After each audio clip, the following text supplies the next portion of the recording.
Cities After is a bi-monthly podcast about the future of cities. Grounded in our daily urban struggles, it is part dystopian and part utopian.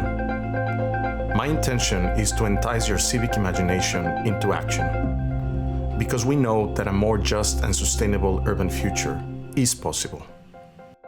This is Miguel Robles-Duran, and I dare you to imagine our cities after. COVID, global warming, gentrification, exploitation, homelessness, racism, colonialism, patriarchy, hunger, police brutality, private property, Capitalism. This podcast is made possible by Democracy at Work. In today's episode, I will continue to discuss the social, spatial, and environmental effects of mass tourism by focusing on Barcelona, one of the world's top tourist destinations and the first major city that developed important strategic policy to fight the predatory global tourism industry. For this discussion, I am joined by two very important personalities from Barcelona's municipal government and urban social movements alike. Gala Pin is the former governor of the city of Barcelona and chancellor in the first legislature of Barcelona in Comú, in charge of citizen participation and the district of Ciutat Vella, which is the district that is more central in Barcelona. Since 2012, Gala has actively participated in various struggles for the right to the city, from neighborhood movements to the national Plataforma de Afectados por la Hipoteca, roughly translated as a platform for the affected by mortgages. Her militancy includes the defense of rights and freedom in the digital era and the promotion of the 15M movement in the Spanish state. She has worked in the implementation of mechanisms for direct democracy with technopolitical elements, the promotion of urban planning focused on the right to the city, the defense of heritage, the inclusion of intercultural perspectives, and has done substantial work to curb tourism's monoculture. Our second guest is David Bravo. He is a former advisor for the Mayor of Barcelona on the implementation of a strategy against gentrification. David is an architect dedicated to the reflection and debate of urban challenges such as public space, the right to housing, fair and sustainable mobility, and the right to the city. He is the director of contents of the European Prize for Urban Public Space, of which also is secretary of the jury. David was recently commissioned the curatorial development of Piso Piloto, an exhibition on the right to housing in the Center for Contemporary Culture of Barcelona, and he also recently directed the documentary Europe City, on the European city model for the Spanish public television RTVE. Hello, it's really a pleasure to have Gala Pin and David Bravo with us. Thank you very much for the invitation. We are very pleased to be here. Thank you, Miguel, for inviting me. It's a pleasure. I'm a new listener of Cities After, and I'm so glad to be here. Gala, you, in your role as governor of Barcelona and Ciutat Vella, you have experienced quite a process once the mayor Ada Colau was elected, in which Barcelona took on the topic of tourism in a way that most Western cities had never seen before, meaning that it took very seriously the damage that mass tourism had in the city from a housing perspective, from the environmental perspective, and social perspective, of course. And it tried to tackle with different initiatives how could they change tourism in something that perhaps was more sustainable, or perhaps just eliminated in certain rubrics, as you guys did with the famous Airbnb cancellation, let's put it that way. I'm just curious to know, in your assessment of the years that you worked in the government, what were the major changes that you saw vis-a-vis city confronting mass tourism? Well, first of all, I think it's important to know most of the things that were implemented by the mayor, by the city council, were actually measures that social movements were asking for a long time. It's not something that the city council just invented by itself. So one of the, I think, most important or most innovative was this plan against hotels in order to stop the growth of hotels, mostly in the city center, and also to control how they have to grow in the rest of the city. And the other like big thing that was done is this finding Airbnb and being very, very aggressive with illegal tourist apartments, which was something actually, it was a little bit weird and funny because public administration is fighting against that with analogical tools, and Airbnb is a global and digital reality. But I think these were the two most important issues. And I think they had their consequences, but at the same time, cruises do not depend on city council, or actually capitalism dynamics are overpassing what city council can do.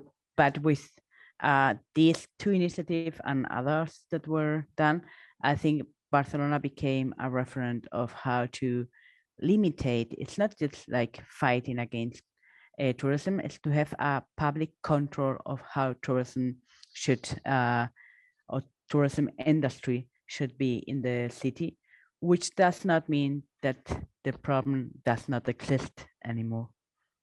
And in your view, Gala, these measures had a degree of success, or how would you right now assess them, right, in terms of what could have been done differently, or in which direction you would have preferred these measures would have taken?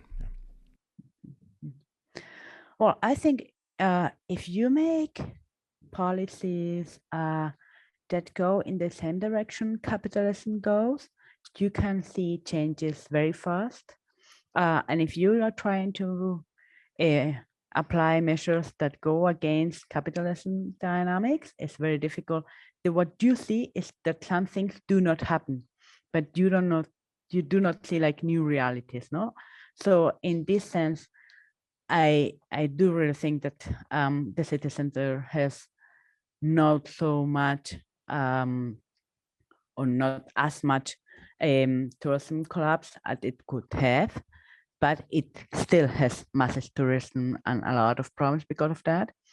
I would have loved, not like, but love that all the different administrations would have been able to coordinate in order to apply this kind of measures. I mean, like being able to work with the port authority in order to limit how many cruises, or to avoid having cruises in the city, be able to work with the Catalan and the Spanish governments in order to do the opposite that they want to do now, that is making bigger the airport, but just trying to have less planes coming to Barcelona. So this kind of multi-level administration coordination, I think it would be very, very important. And at the same time, I would say we could have been more confrontative with some of the economic lobbies that were pressing and saying that with all these measures against, or in order to control or regulate tourism, the 7 plagues will come and people will die of hunger or something like that. And dealing with this kind of balances and dynamics was very difficult also. Yes, and David, in your role as an advisor to the mayor in specific topics in relation to gentrification, right? I'm sure that that mass tourism at that time before the pandemic was something that you were looking into, like from the very early moments of your position as an advisor. How do you perceive that the mass tourism was damaging the housing situation, and how, most importantly, the thing that Gala was talking about, the Airbnb measures, actually, what did they construct? How favorable they were in your role? Yeah, indeed. Tourism, mass tourism has been a big factor in gentrification terms in Barcelona. Not talking about classical gentrification, the one that Ruth Glass stated for London in the 60s, but a new kind of gentrification. Instead of having a replacement of population by wealthier newcomers, we were having the replacement of uses. Instead of having residential uses in some neighborhoods, we were having these homes were used as an infrastructure for tourism, not as housing. I'm talking, for example, about Barri Gothic in the city center, where every night you had more people, more foreigners sleeping than neighbors, okay? So it was a real tsunami. Also in Barceloneta, it has been a huge impact. It is still. And from the city council, we were trying to fight that, to tackle this situation. And first of all, the first obsession we had was to have data about that, okay? Try to prove that in objective terms. And we were quite innovative in working with some telephone companies who had a deal with the city council in order to measure, for example, in a block in Eixample district, which was the proportion of mobile phones who used to sleep there all the year long, and how many of the cell phones that were in the same block just were there for 2 or 3 days. So this was really innovative in terms of measuring the impact in terms of proportion in every neighborhood. And then we have had this new measure trying to put order in the creation of new Airbnb or similar apartments, tourist apartments, which has been really useful. The problem is that the former city council had approved many legal tourist apartments which were already there, and we couldn't close them. So the damage was already done, okay? But at least we were able to stop it growing. That has been. And besides these measures, David, that tackle, mass tourism in relation to gentrification, besides the Airbnb, were you working on other issues, or was the city working on other issues? Yeah, of course. The main goal we had was to connect the different points of view of different departments of the municipality. The housing department, the planning department, the commerce trade department, the international relationships department. They have their own way of making policies, and sometimes they can be quite contradictory. So the main obsession was to connect them in a cross-section way in order to have a coherent policy tackling these impacts like tourism, or in other senses, gentrification. And as an example of that, well, we were fighting since the housing department to increase the amount of affordable housing in central neighborhoods, like the one that Gala was ruling in the city center. At the same time, there were all other departments which were trying to increase the amount of congressmen, for example, which are tourists, in municipal premises like the fairgrounds in the city center, which has to be renewed and enlarged in the next years. So you have to think that we can have 100,000 congressmen for 3 days in the Mobile World Congress, for example, in a city which has less than 1.5 million population. So it's a big impact in terms of tourism, commercial premises, gentrification. These people come here to have their tapas, their drinks, It's not just working inside the fairgrounds, but they go to the next neighborhoods like Poble Sec, which has a huge problem of gentrification, or in San Antonio neighborhood as well. So while some parts of the municipality was really trying to fight this situation and change the situation, other parts were not. Yeah, and I wonder, Gala, if you can let us like a little bit into the world of you as a governor of dealing with especially the industries that David was right now mentioning. I mean, the industries that bring 100,000 people for 3 days into the city, right? The large the global corporations that are involved in the mass tourism. I assume that the city had many negotiations with them. How was it, right? I mean, what was like in general your experience with dealing with this? Yeah, let me say before two things, just to complement what David was saying. Well, first of all, I was living at that time in Barceloneta, one of the most tourism neighborhoods. Now I'm living in Gothic, so I really knew what we were talking about. And there was another policy that was implemented actually with also partly with the David department here in the city center. And it was just like trying to buy and to use the business, how do you say it? The places that we have to, the public places that we have that you can access from the street, locales comerciales. I don't know how to say Commercial it. premises. Yes. Just to offer it in a very low price to different initiatives that could have the business there, but it was focused in order to have some diversification of the commercial offer. So we were choosing different, well, I don't know, for example, a part of the, now one cooperative of migrant people coming from Africa called Top Manta, and they are making their clothes.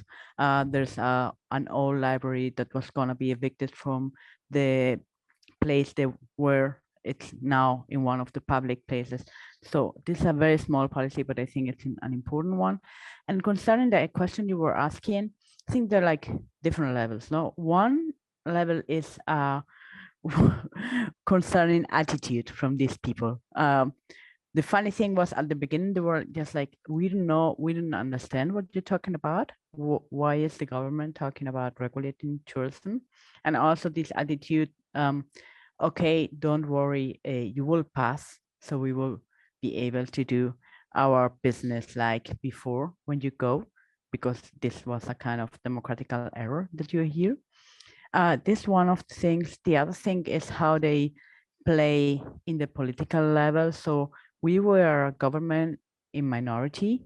So that means they were always playing with the other parties in order to bring initiatives and to stop votations, so that it was very difficult to approve some of the measures. And I would say there's another level concerning how some of them try to change the narrative they were using in order to be nice and to think that because they think that the city council will be pleased, and so they were talking about social projects and how to help poor people and so on, but they were not changing their practices. So well, there are other levels, and I think also some of them, something that we could not see at the first moment, but after you can see that some of they change their way they made business, just making investments in order not to have like the benefit tomorrow, but saying, okay, make this investment and it's a kind of investment I can do so that I have benefit in 5-6 years when this government is not anymore in the city council. That's very interesting. So that you're already being counted as obsolete. I mean, planning for after the government, right? And this. Well, actually, they have this kind of attitude. We have been here forever, so why should we change things? You have to change. Well, it's this undemocratic way of working that the economical lobbies have. Yeah, and on one hand, I mean, you have that sort of governmental pressure from your government coming from a very solid left position, right? And social justice, position, economic justice, and so on. And then the other one, which I think it's also very pertinent to start discussing, and I'm going to ask David about this because you've been very involved in the environmental side of things. How were these businesses responding to the environmental demands that the government was putting? And I'm also just curious on how was it dealing with that aspect in terms of that industry. Yeah, it's quite complex because we are now in a storm of greenwashing, I would say. All big corporations and lobbies, economic lobbies in Barcelona, have shifted their way of talking, and they went to a new speech, which is always sustainable, which is full of green proposals, but which are not at all at the end of the day. We have, for example, we have had this discussion you were mentioning about enlarging the airport. And they were talking about electric planes, hydrogen planes, who want to be contributing to climate change and things like this. Okay, so it's of course it's funny. Bullshit. Mm-hmm. This won't happen. There's no technology to make a plane fly without emissions. And it will come in 20 years if it ever comes. Yeah. One of the problems we have is that not the municipal government, but the higher administrations, like the Spanish central state or the regional Catalan government, they have many power in some of our biggest infrastructures, like the harbor and the airport. Okay, they have been enlarging, for example, the capacity of receiving cruise ships in Barcelona, which are really polluting. And even if they were ruled by left-wing parties or ecologist parties, like the ones now in the Spanish Spanish government, they still keep trying to attract more tourism and depend more on oil, and so having more emissions. They are not fixing the problem in these terms. But on the other hand, there are also some decisions, some policies which are taken from the municipality, where the municipality has the right to decide. For example, I would say two examples. The one is regarding what Gala was saying about this program called Local, which was defending small shops in neighborhoods and buying some premises in order to supply low rent shops for the neighborhoods. At the same time, we have municipal infrastructures like the municipal markets, which are really important in Barcelona. We have almost one in every neighborhood. While other cities have lost them, we still have them here. But the problem is that, for example, when you go to La Boqueria in Ciutat Vella, what you find there, it is publicly owned. It belongs to the municipality, but what you find there is it is full of shops who are selling to tourists instead of selling to the neighbors. They sell juices in plastic cups. They sell jamón, for example, instead of selling for food that neighbors need. Okay, and the other example would be that in the Olympic Games, Barcelona had the feeling that there was a huge lack of hotels. We were supposed to receive a lot of people, a lot of foreigners, and we didn't have enough hotels for them. So what they did was that they built up private hotels in public land, in land owned by a municipality. Okay, and now these hotels are losing the concession they had of this land, but the municipality is not willing to change that use and convert, for example, Hotel Juan Carlos I, which is one of the biggest hotels in Barcelona, which is in public land. The municipality could transform it into public housing, but they are not doing so. They are enlarging the concession to them. So sometimes, in a way, the city is still betting on mass tourism as part of its economic, strength. I would say yes.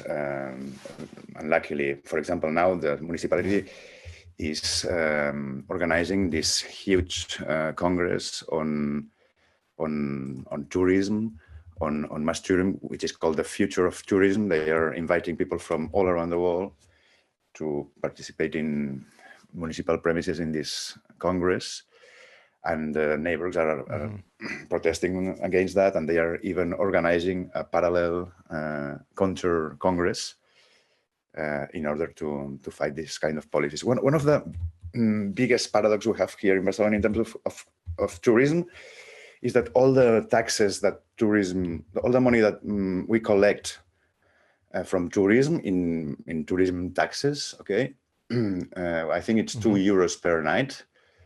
Every tourist. The law legally, it is mandatory to invest this money, not in trying to enlarge, for example, the affordable housing stock in the neighborhoods which have tourism, but it is mandatory to invest it in promoting more tourism. Yeah, tourism infrastructure. Yeah, this is a it's a huge paradox. I mean, Barcelona, Gala, has like a centuries-old history of public-private partnerships. I mean, it was perhaps one of the first European cities that really started to use this to emphasize the tourism. I remember very well the story of the Fira de Barcelona, which is in Plaza España, where even that major was Pitch Ipon, if I'm not mistaken. That was the name of that in the 30s. A mayor at that time brought the first sort of international congress where the famous Mies van der Rohe pavilion, the German pavilion, is in it in Plaza España, in the Fira. And in this area, it was already constituted as some kind of public-private partnership where there was an intention to utilize public resources in order to extract private resources. Now, as David is mentioning about all these cases, and you also mentioned cruise ships, we're talking about the port, we're talking about large Congress places. I'm not sure how does it rank, but I'm sure that Barcelona ranks in number 2 or number 3 in Europe in terms of Congress place, right? The amount of people that come. We're talking about airports. We're talking about all kinds of infrastructures that are public but private, right? In that thing. So the question goes like this. We have that, and Barcelona has a governance structure that is embedded a lot into these private-public decisions, extractions. But at the same time, once we entered into the pandemic moment, we have the need of going back into the public sort of resources because, of course, the private is not getting any resources.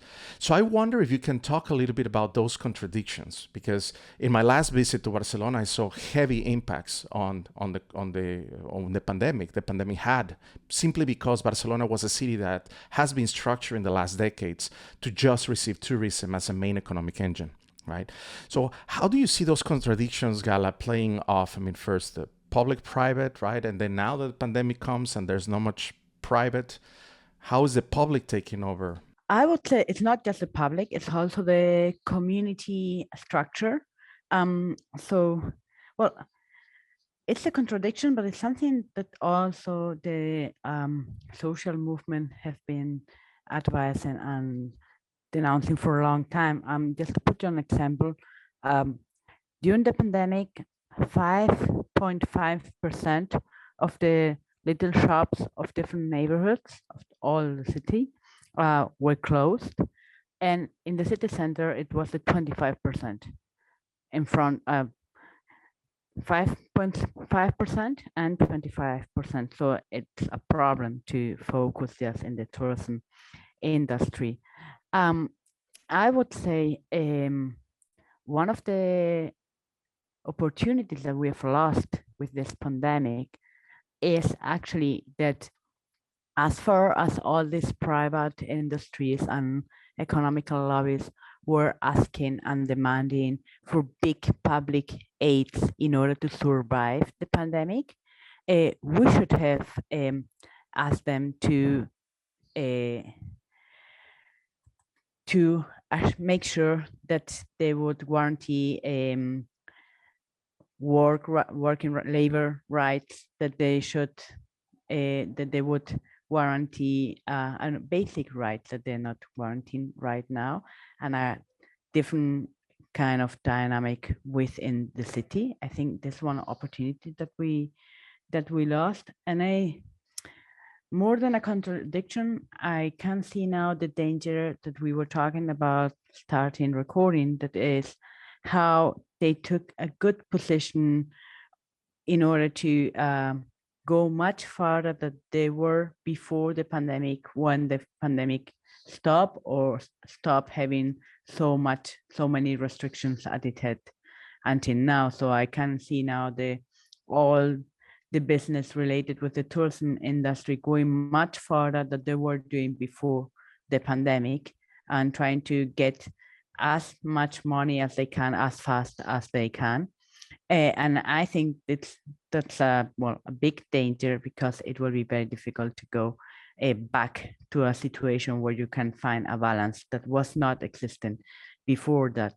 And just to finish this, I think where we still have an opportunity is to reinforce and to give much more power, empower this community structures, communitarian action that was very, very important in order to make able that a lot of different profiles and collectives, different people survive.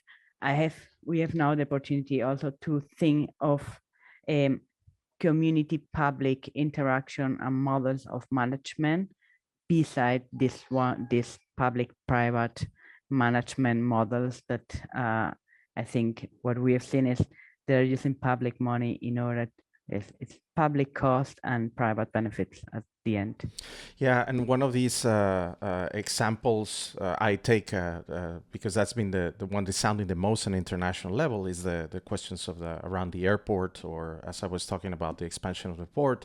While many cities are thinking about reducing their port capacity, and especially tourist cities, we have Venice as an example that has been battling already for some time, trying to reduce the intake of cruise ships.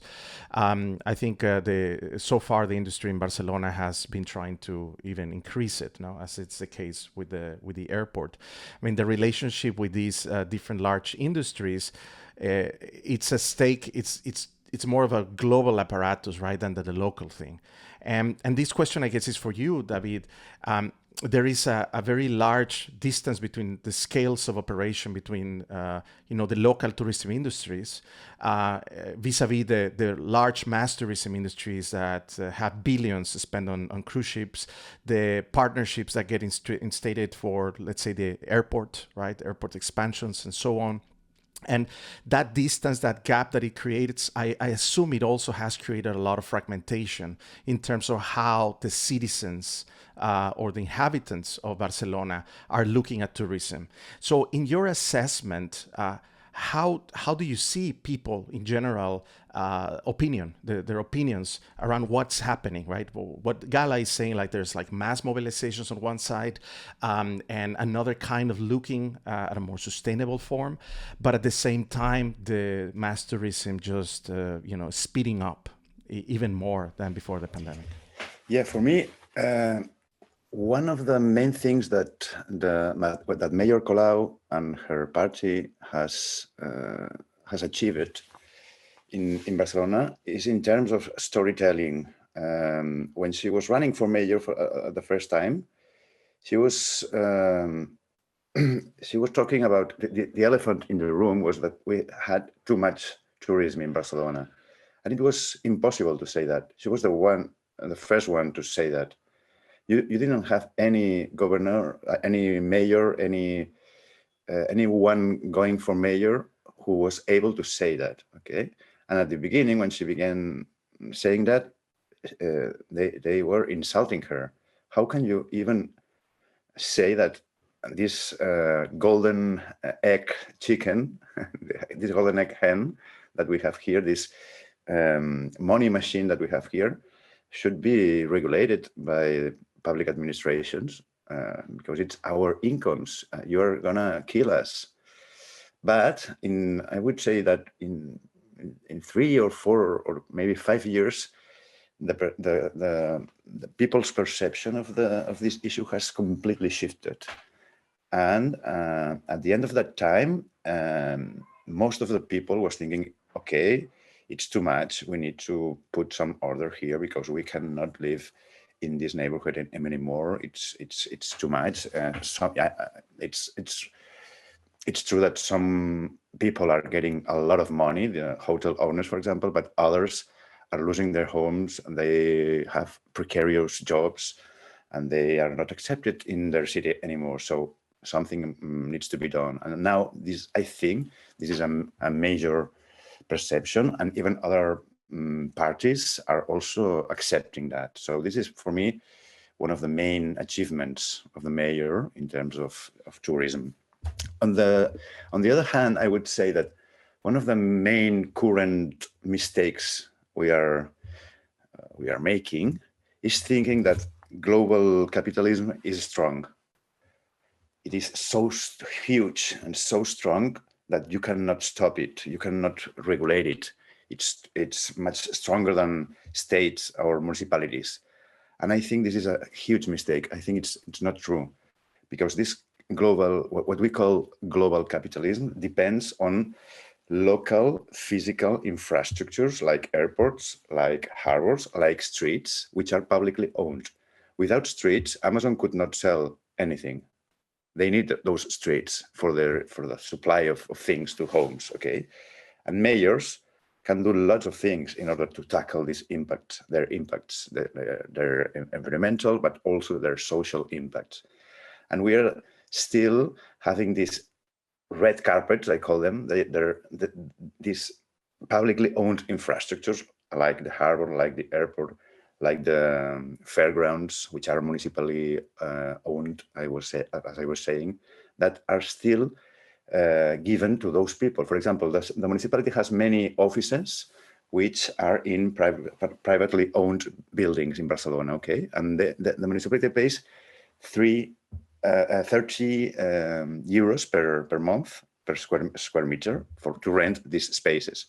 On the other hand, the municipality owns some buildings like these premises in the fairgrounds, which are rented for 14 cents per month to private companies. So this is an example of red carpet for me.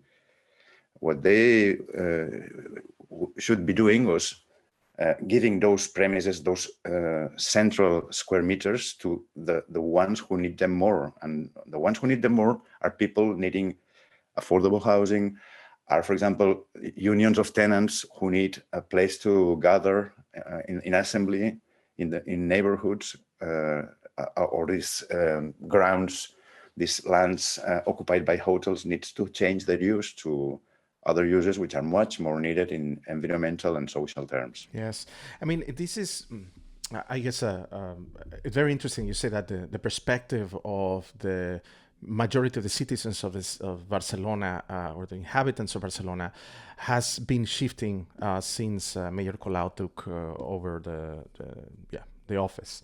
But at the same time, I keep on hearing a lot of political opposition to that role. So let me put this. I mean, this question, I guess, for Gala. Like, we have the dramatic impact of the emptiness that the pandemic has produced in terms of tourists, right? You are right now living in the Gothic, right? Or in the center, like in that area. And the last time I was there, which was a few months ago, I remember being impressed by how empty it was. Most of the businesses there that used to majoritarily depend on that economic input that tourism brings were closed. And I assume they continue to be closed, and they're going to reopen or not, depends on how things go. But a lot of political parties, or let's say politicians, are betting on a return to this. So while in this case we're talking about the airport again, right? The airport being such a controversial topic now, it should not be controversial, but nevertheless, there are a lot of people that claim that that is the only way to come back. Now, How do you see the political play between the Spanish government, obviously the Catalonian government, and Barcelona at this place? I mean, so because if the citizens of Barcelona, the inhabitants of Barcelona, have a certain opposition towards certain or that tourism, mass tourism, how is it that it is being communicated outside? Why is it that they continue to prioritize even more tourism rather than something else? Well, let me say, first of all, we cannot have more planes coming to Barcelona just for an ecological reason. We have like a tremendous ecological crisis, so we cannot assume it, but not we as a city, we as human beings. I mean, so I think concerning the question you made me, I think there are two mainly elements playing a role in here. First of all is this economical lobbies that do not, this Friday for Futures people that are talking about generational justice, and saying you old men, 60 years old, that are taking decisions about that will have consequences in the future 30 years. In 30 years, you won't be here and I will be suffering these consequences. So yes, one thing is this economical lobbies do not have this kind of generational justice concept. And they're just thinking how to come back to getting benefit in a very fast way. And the problem is how governments are influenced by this kind of lobbies. This is one of the things that I think is playing a big role. And it's not just the lobbyists that are related with playing companies, but also the ones that want to make investment there in order to build up new luxury building or malls in the near the new part of the airport. I think that's one of the things. And the other thing that should be something that makes us think about it is that you really have a lot of people that say we don't want massive tourism in Barcelona, but also the bad situation of people having lost their jobs during the pandemic makes that some of these people won't be in a big confrontation against making bigger the airport if you don't offer them other alternatives to have to create jobs. So this imaginary that says growing economically means more jobs is an imaginary that we still have to fight back because actually in the sustainable way you can create a lot of jobs in rehabilitation, in new energies and so on. But this is something that is not part of the collective imaginary. So I think the message that we don't want a new airport is something that went out, that is known outside Barcelona, but that if we would be in the pre-COVID time, we would have much more massive protests and much more different people saying it also in the media, not just in the streets, but also in the streets and so on. I think these two main elements, how lobbyists want to continue making this benefit in a very fast way, and also that we haven't been able, I think, and we, I mean the left or the colleges or whatever, to say growing in an economical way as we made before does not mean more jobs. It means dying in the next 20, 30, 40 years. Yes, and I think that leads us to one of the cruxes of this conversation is that what is at stake here.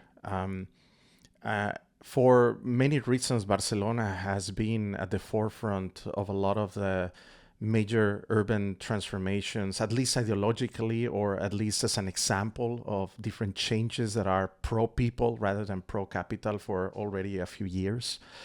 And at this time, I think the international sort of significance of that airport expansion brings a lot of things at stake, right? There are would the city be able to battle it, or would the Catalan government and the Spanish government get their way and implement such a thing? I mean, to put it in perspective, I wonder, David, if you could explain a bit of the numbers rather than me doing them. Why is it so emblematic in relationship to such a fairly medium-sized, small sort of Western city like Barcelona, which is around 1.5 million inhabitants? My take is that they wanted to expand the capacity to 70 million passengers a year or something like that. And since Barcelona is not per se a business place or any other form of like transportation necessities that are there, right, to go into rural areas or so, it's majority on tourism. So what is at stake here, David? How can you explain the battle to come? Yeah, for me, this is again storytelling. This story is saying that Barcelona has been at the forefront of an urban regeneration revolution. It's an ideological construction, and it can be easily answered by, for example, comparing Barcelona to Vienna, which has the same size exactly in population. Vienna is a capitalist city. They receive every year 80,000 congressmen, for example. But on the other, Barcelona gets more than 150,000 congressmen per year. But on the other hand, in Vienna, 60% of the population lives in affordable housing units, whereas in Barcelona, we just have 1.5% of social housing, okay? Mm-hmm. So these figures can show you that you don't need to go communist. You don't need to live in North Korea or Venezuela. You can have another model in the context of current capitalism, okay?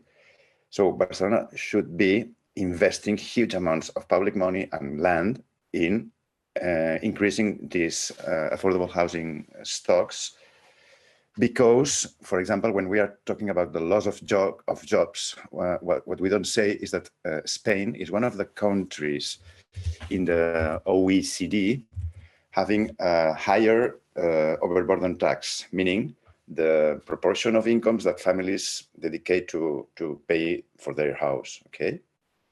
If you get somehow you get a tool to make families pay less for their homes, like for example affordable housing, they will be earning more money in their jobs, for example. So we need to think in both ends, not just what are we going to work on, but also where are we going to spend, how are we going to spend what we earn, okay? So you need to look at both ends of the story. Otherwise, it would be always the same thing. I really think that we cannot put all the eggs in the same basket. We are investing too much efforts in order to depend on tourism or depend on car industry, for example, and we need to shift that towards other sectors which are much more viable, not only in terms of environment or in social terms, but also, for example, another factor we haven't been talking about, and which I think it's really important, and it's here already, which is the energetic crisis. We won't have enough energy to move all those people coming to the airport, or to move all those cars that we are producing. We won't have very soon, we won't have enough energy to live as we have been living for some decades, because we are running out of oil and carbon, and electricity is getting really expensive, and we don't have an alternative yet. Renewable energies are just useful to supply electricity, which is the 20% of the total amount of energy that we are spending. The 80%, the other 80% comes from oil, and we don't have an alternative. So we wouldn't be able to move atoms, meaning mass, kilograms, as we have been doing in the recent times. We will be able to move bytes and to have a digital globalization, but it will be much harder to travel to Amsterdam or to travel to Thailand, as we have been considering it was normal until today. Yeah, and then it's great that you mentioned that part of digitalization, because it also touches a lot into what you, Gala, was started to talk, which is the issue of labor, right? I mean, there's no doubt that that the digitalization is going to impact, or it's already impacted quite heavily, the transportation industry. In this case, we're talking about the airports. I mean, while before it used to be that perhaps some airports had unionized jobs, right, had a more secure tenure for the people that were working in there, but still most of the labor employed in airports were very precarious. I mean, this is a precarious kind of labor. And as advancements go, you don't need me to tell you that every time you go to an airport, it's almost like it's more automated. Like, even if you spend like 2 weeks when going from one moment to the other, there's more computers that you interact with. There's more devices. There's less people, less labor, right? So you're not only talking about the concentration of a lot of capital into the private hands. You're not only talking about sort of the huge environmental impact that the airport is going to have, but you're also discussing the future of labor vis-a-vis how the airport extracts surplus from it, which is not only using that. So there is another social dynamic that needs to be tackled. And I'm asking this question to you, Gala. How has the activisms that you've been seeing been touching the topic of labor in relationship to this new expansion of the airport that is being proposed? Well, actually, it's something that social movement has always said, not labor related with tourism industry normally is precarious labor. You have very precarious work conditions, and the more digitalization you have, as you were saying now, actually the more precarious these conditions get. Yes. And I would say two things to this issue. Actually, is one, we never talk. I'm very much pro digitalization, but we never talk about the environmental impact of digitalization. Yes. If internet would be country would be the sixth country that generates more contamination in the planet, in the world. So I think it's something that we have to start to talk about it, the environmental impact of digitalization.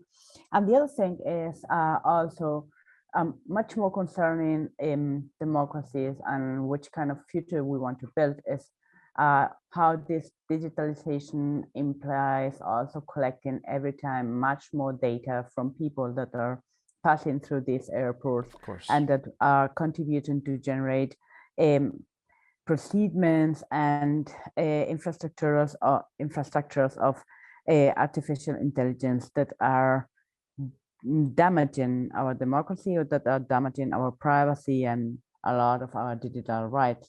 But coming back to your question, I want to finish my intervention with one good news, and actually is that Barcelona this summer, it's not related with the airport, but some unions of Barcelona this summer organized the first strike of global workers. Global is one of the big companies that has a lot of riders in order to just take away, to bring the thing to home.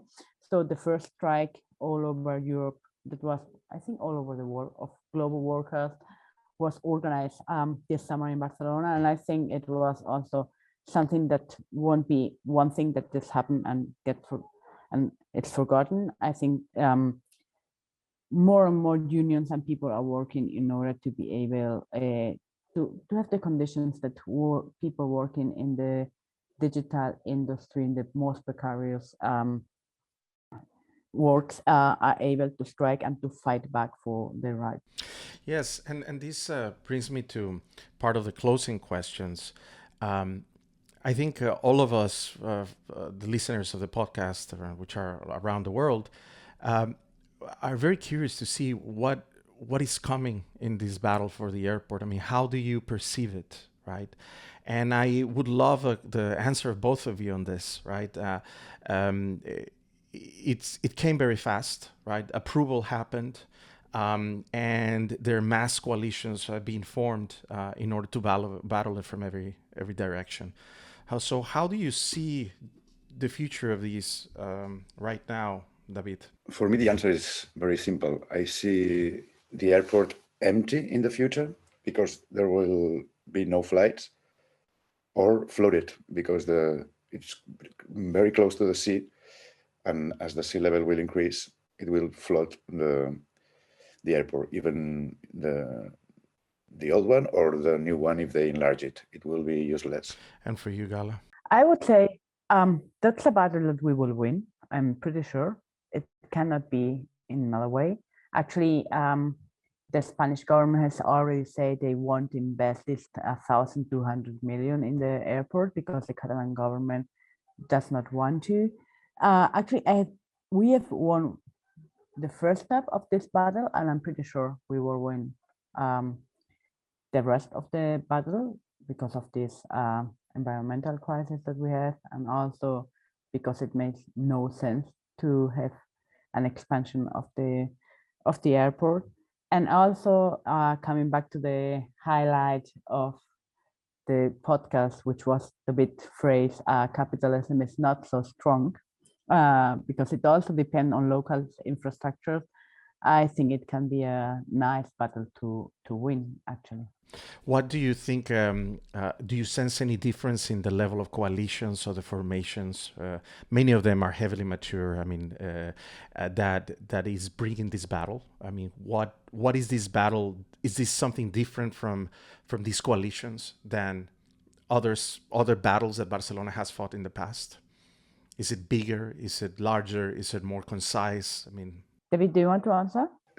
Yes, I think that a big revolution is going on in mindsets of people. Okay, I think that more and more people is concerned about global warming and about social issues like labor, or like inequalities, or like the digital disruption, this big digital corps, which are behaving almost like a big brother.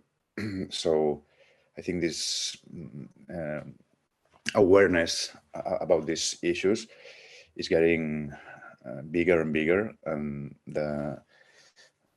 this shift of mindset will bring new governments which will behave differently, and which will change the policies. The problem is that I don't know if they will come on time, because we are really on a hurry, not only in terms of climate change, but also, as I was saying, in terms of energy. So something needs to be done really quickly, and right now nobody is at the wheel.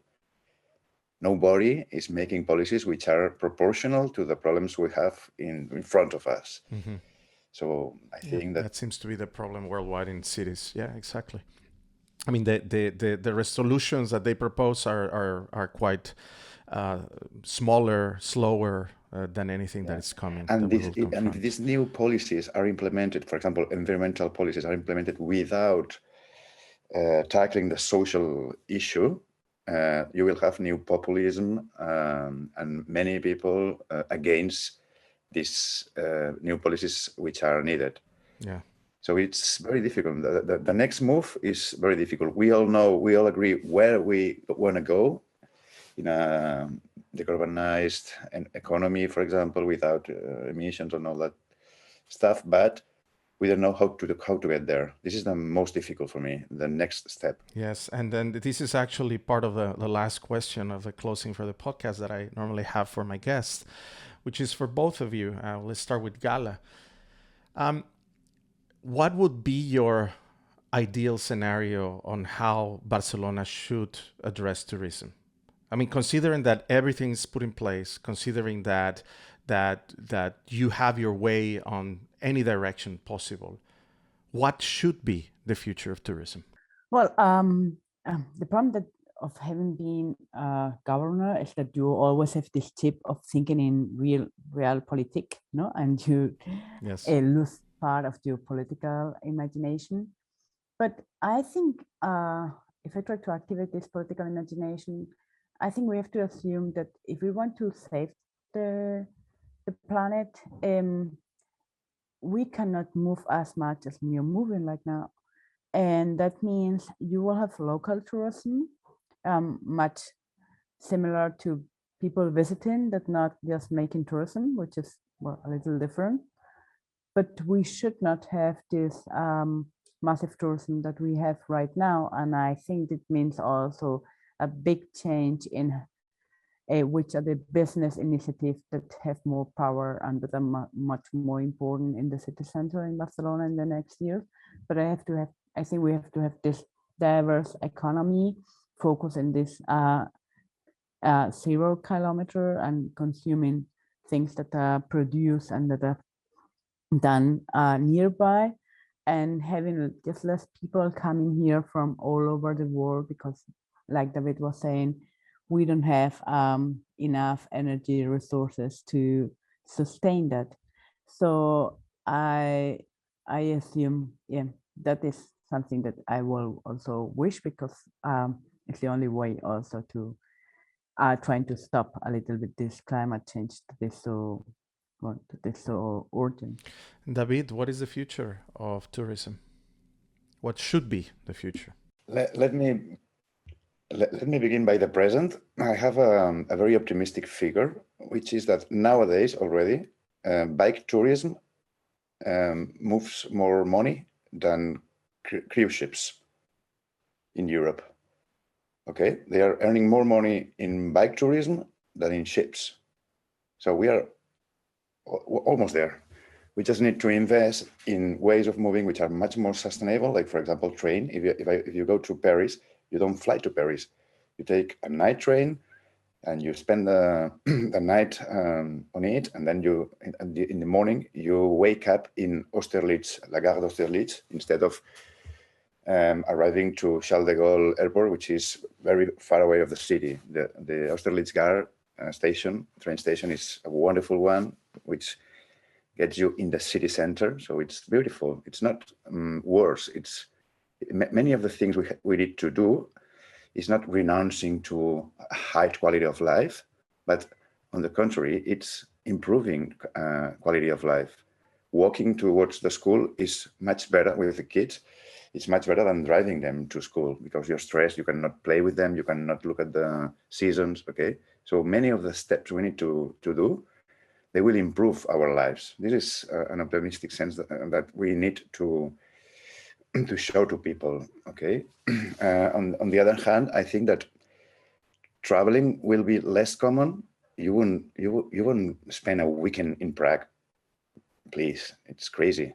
If you want to go to Prague, you spend a whole week, you travel by train, and you prepare your trip, and you study a lot, and you really enjoy it deeply. It's not just spending the weekend. It's something much more important. And so this massive tourism, I think it's going to end, and moving around will be more difficult but more enjoyable. That's a great answer for both of you. I want to thank you a lot for joining the podcast, and I'm looking forward to having you again in the next seasons. Thanks. Thank you, Miguel. Thank you. Thank you very much. Bye. This was another episode of Cities After. Thank you for listening, and don't forget to subscribe.